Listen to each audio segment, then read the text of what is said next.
প্রকৃতির খেয়ালে মাথা জোড়া নিয়ে ২০১৬ সালে পাবনার চাটমোহরে জন্ম নেয় রাবেয়া রোকেয়া। অসহায় দুই শিশুকে স্বাভাবিক জীবনে ফেরাতে ব্যয়ভার বহন করা সহ চিকিৎসার নির্দেশ দিয়েছিলেন বঙ্গবন্ধু কন্যা শেখ হাসিনা। ভালো, তুমি ভালো আছো?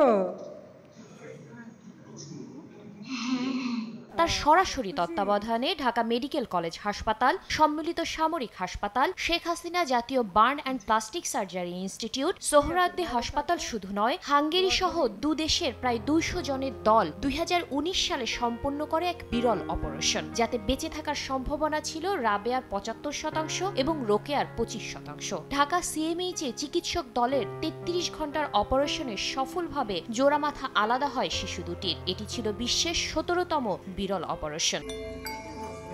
পরবর্তীতে ৫ বছরের চিকিৎসায় এখন স্বাভাবিক জীবনে ফিরেছে রাবেয়া, পড়ছে ২য় শ্রেণীতে। রোকেয়া এখনো নিউরো জটিলতায় ভুগছে।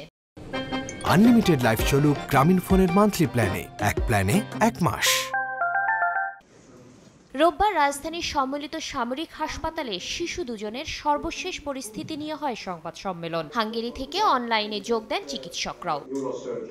রাবেয়া রোকেয়ার বাবা কৃতজ্ঞতা জানান চিকিৎসক এবং প্রধানমন্ত্রীকে। সম্মিলিত সামরিক হাসপাতালের পরিচালক জানান চলমান থাকবে বিরল এ শিশুদের চিকিৎসা। শত ব্যস্ততার মাঝেও মাননীয় প্রধানমন্ত্রী রাবেয়া ও রোকেয়ার প্রতি তার ভালোবাসা, মমত্ববোধ ও দায়বদ্ধতার দৃষ্টান্ত রেখে চলেছেন। আমি কিভাবে ওদের চিকিৎসা নেব, অনেক জায়গায় ঘুরছি, অনেক জায়গায় গেছি, রাতের অন্ধকারে ওদের নিয়ে বাড়ির থেকে বের হতে হতো, অনেক কষ্ট করছি।